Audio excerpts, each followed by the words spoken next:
Ever wonder why Americans are chowing down on meatloaf while the sun's still up? In many cultures, 10 p.m. is just the start of dinner. In the US, it's practically bedtime for some. While data shows the national average peak dinner time is 6:19 p.m., the stereotype of the 5 p.m. feast is a hilarious story about America itself. It all started with the 9-to-5 grind. After battling traffic, the last thing anyone wants is to wait hours for food. Plus, with kids out of school by 3, that 6 p.m. slot is often the only sacred window for families to actually see each other before homework chaos begins. But let's rewind to the farm.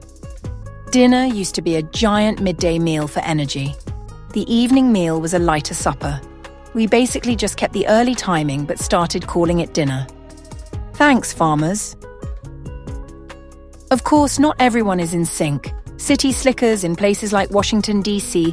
think 7:10 p.m. is a perfectly normal time to eat, while folks in rural Pennsylvania are practically washing their dinner plates by 5:37 p.m.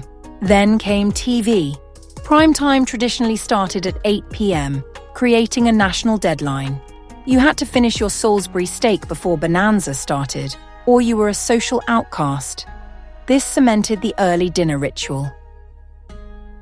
Today, wellness gurus also push for early meals, and early bird specials for retirees prove that dining at 4:30 is a time-honored tradition in some parts.